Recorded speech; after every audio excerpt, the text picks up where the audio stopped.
पुढची बातमी पाहूयात। मुंबई गोवा महामार्गावर मोठी वाहतूक कोंडी झाली। माणगाव जवळ वाहनांच्या 3 किलोमीटर पर्यंत लांबच लांब रांगा लागल्या। मुंबई गोवा महामार्गावर मोठी वाहतूक कोंडी झालेली आहे, तर माणगाव एसटी स्टँड पासून साधारणतः 3 किलोमीटर पर्यंत वाहनांच्या रांगा लागल्या आहेत। अतिशय संथ गतीने वाहनं पुढे सरकतायत। सलग सुट्ट्यांमुळे पर्यटक मोठ्या संख्येने पावसाळी पर्यटनासाठी रायगडात दाखल होत आहेत। त्यामुळे महामार्गावर वाहनांची वर्दळ देखील वाढलेली आहे। विशेषतः कोकणामध्ये येणाऱ्या वाहनांची संख्या वाढल्याने पर्यटक आणि प्रवाशांना वाहतूक कोंडीचा सामना करावा लागतोय। संततधार पाऊस देखील सुरू असल्याने महामार्गावर वाहनांचा वेग आता मंदावलेला आहे।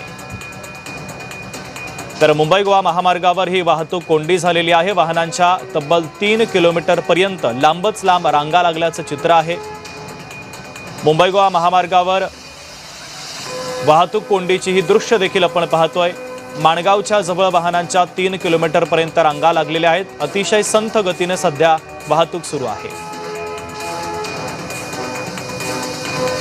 अजेश नाडकर आमचे प्रतिनिधी जोडले जात आहेत या बातमीच्या संदर्भातले अधिकचे अपडेट देण्यासाठी। अजेश, शुभम, आज पाहिलं तर पहाटेपासूनच जे आहे ते मुंबई गोवा महामार्गावर वाहतूक कोंडी झाल्याचं चित्र पाहायला मिळत आहे।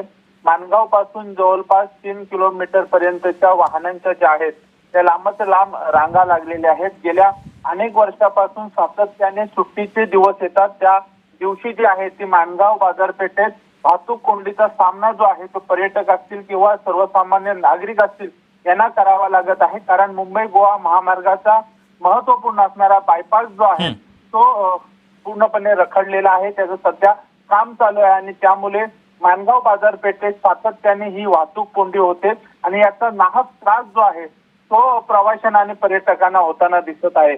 सध्याची परिस्थिती आताही पाहिली म्हणजे आताही प्रचंड वाहतूक कोंडी जी आहे ती माणगाव बाजारपेठेत झाल्याचं चित्र पाहायला मिळत आहे। शुभम, अगदी अजेश, अत्यंत महत्त्वाचे अपडेट या बातमीच्या संदर्भातले पोहोचवलेले आहेत। तुर्तास धन्यवाद।